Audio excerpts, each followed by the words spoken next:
Hey guys, my name is Tracy, and this is my Module 1, How Does Leadership Impact Academic, Non-Academic Activities and Barriers for AEP 859. So some quick information about me. I am from Kansas. I am the youngest of 5. I did go to K-State for elementary education, and I graduated from there, and I am married to Caleb in the picture, and he also went to K-State. We're huge K-State fans, love football, um, any sports really, but definitely football. We enjoy the outdoors, bike riding, hiking, running, weightlifting, anything that can allow us to be active. We got some stand-up paddle boards this for Christmas and have done those in Kansas City, and those have been a blast for us. My work environment, I am an elementary teacher. This will be my 9th year as a teacher. I've taught 5th grade for 3 years, 4th grade for 4, and 2nd grade for 2 years. So I have taught 3 different grade levels. I personally would say I most enjoyed 4th grade. They come in as 3rd graders, so they're still young, and then by the end of the year, I just feel like the relationships I got to build were unlike any other that I've had so far. But 2nd grade has been fun. It's a change of pace, just kids loving school and wanting to please you and enjoying coming to school and working hard. So here's a picture of some girls that when I coached Girls on the Run, I got to do that with. So I've taught at a few different schools, and I have loved that I have, just that I've gotten to see different leadership styles, different teaching styles, school districts. So I have learned a lot, and I just continue to grow as I learn as a teacher. One cool thing about me, I did get to teach in China. So my husband and I taught English for 5 weeks in China, and here's my first class of students. So Starside Elementary is where I teach. It's near Kansas City. I teach 2nd grade there. We have a high ELL population, which is great. A lot of diversity. So I've enjoyed my time there, but I unfortunately am going to be teaching in Western Kansas at Hugoton. My husband is doing the transition to teaching through Fort Hays as a PE teacher. So I'm going to be kind of talking about my experiences at Starside, previous schools that I've worked at, and then maybe throughout the summer, Hugoton. So let's get started. 10 academic activities. I feel like I've seen some videos, and a lot of the videos have been high school, and I'm elementary, and so I kind of struggled with just academic activities and non-academic, so I tried my best, and I'll kind of share what we do. We have Scholars Bowl, Spelling Bee, science fairs, field trips, band, choir. We do Spark after school training for just tutoring academically. We do have a ton of reading specialists in ELL. We are Title I, and so just being able to see how they can implement lessons into our classrooms and in small groups has been such a cool experience. Attitudes towards academic activities. So my principal has been somewhat supportive, passes information to staff members. At the beginning of last school year, we jumped on board as new teachers there, but I don't feel like she kind of shared what everyone does. And so I still don't even know. I feel like every grade level is very separate. I don't feel like it's a cohesive team. And compared to previous schools I've been in, that is kind of lacking. And so I don't know. I feel like that could be a little different. And then the programs, the activities themselves, just the why and the how would be much stronger. So what do I think about them? I think they're awesome. I think they're important for connecting kids to other kids and connecting kids to teachers to build those relationships and just allow kids to learn more about themselves and grow in areas that they wouldn't have because of these academic activities. What would I do differently? Even at the elementary level, I definitely would love to see more activities, but I don't want it to be the quantity versus quality. So I would definitely evaluate and reflect with teachers and what are we doing? Why are we doing it? How are we doing it? Is it effective? If not, let's nix it. But then really focus on, okay, How can we get students more involved to reach more students and have a high quality academic activities? And again, I also think you have to, it comes from top or top down. If that's my mindset, if I would show how important academic activities are, then that's going to be the same mindset and just as all teachers. And so I think that could help. What do other teachers, students, parents, stakeholders think important for impacting all students? But I think sometimes it can just be one more thing to them, if I'm honest. 10, non-academic. So we have morning meetings, and in those morning meetings, we have a second step social emotional program that we use. I don't think it's consistent though, from classroom to classroom and grade level to grade level. So that's kind of iffy for me. Community service day, kindness club, classroom buddies, and some other activities. But I know there's more since this is my first year, it was my first year at Starside. I know there are things going on that I may not know about. So some attitudes towards these non-academic activities. My principal, I feel like she is supportive, encourages people to participate, but not necessarily the why. When they kind of were lacking in teachers at the beginning of the year to support these clubs, I think it was just more, oh, you're going to get paid more, but not really changing our hearts and our minds of why they're doing it and how we are able to reach students because of those, to break those barriers for a lot of kids. So I think, yeah, that could have been shared a little bit more. So what do I think about them? I think all kids need non-academic activities.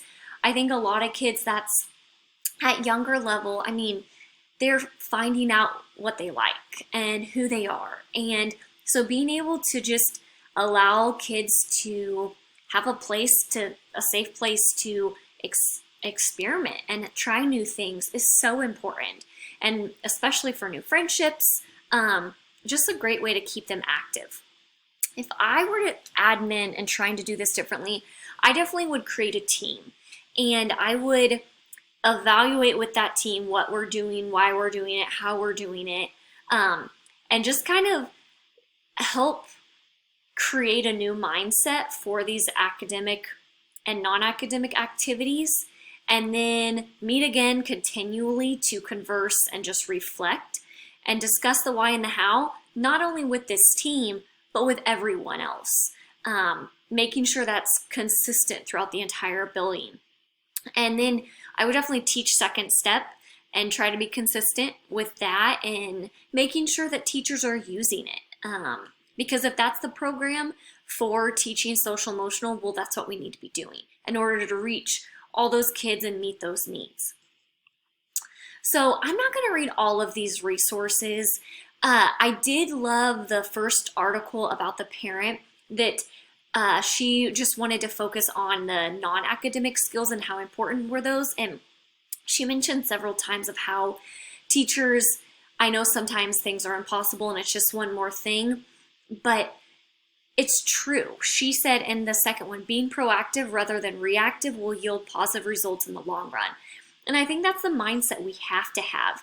And instead of, oh, when something happens, we need to add this. Why not add that? Because, you know, let's look at our society. Let's look at our culture. Let's look at our families in our district and students in the classrooms. And what are they not getting? What needs need to be met?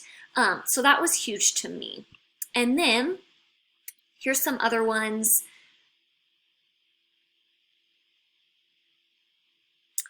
Oh, number 6, this was so huge. Teachers often lack the preparation to respond effectively to these student needs.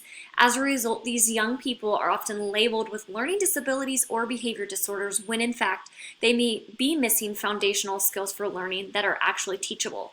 So not getting to know your kids and knowing where they come from, what trauma might they have, what barriers are there, what needs do we need to support and meet before learning can happen? And so I think that was huge to me of realizing, oh, maybe these are teachable and I'm not taking the time to look into them and support my kiddos.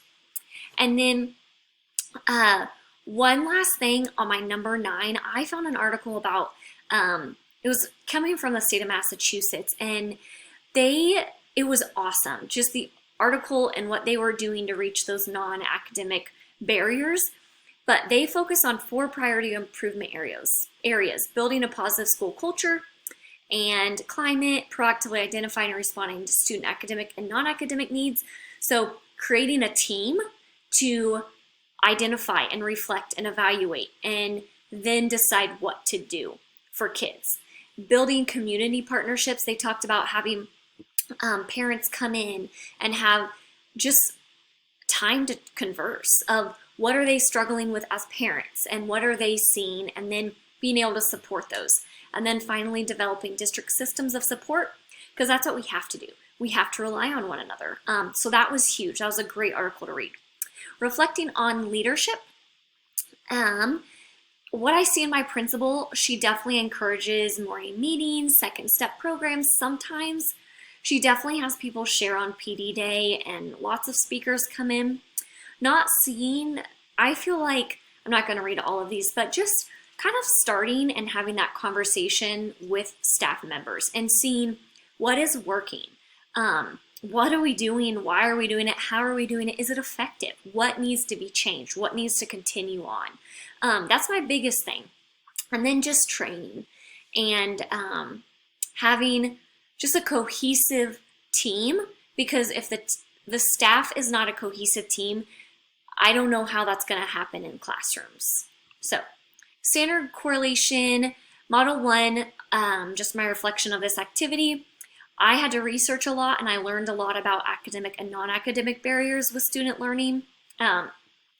This connects to this standard and component 4.1 just through the evaluating, developing, and implementing. It's very relevant, I would say, to every school district, to every school, to every classroom, every student. We're just seeing more and more barriers. And so what are we doing to be able to reach those kids? How are we breaking down those barriers and those walls? Because if we're not, learning can't happen. And so I just mentioned building a relationship of trust and being aware of what kids are experiencing and how we can help them get through that. And reflecting, I've never been a teacher that's truly, my focus has been on academics, it's always been on relationship building. And so I just feel called to that. I think meeting their social and emotional needs, it's becoming more and more just on the table. And that's not necessarily what I learned in college. And so I think that's kind of been hard for me, because I feel like there's so many things that, people are saying, oh, teach. One article said just the different names like social emotional needs or grit, or I don't know. I just feel like there's so much out there, and let's just have some consistency and have some learning and teaching. And I wasn't taught that at my university. And so trying to relearn things that are going to help my students is super important. But yeah, just believing in change and being able to know that the greatest difference that I can make is getting to know my kids and breaking down those barriers and those walls. And that can happen through academic activities or non-academic activities. So that's my module 1. Here are my references for the activities. So thanks for watching my module 1.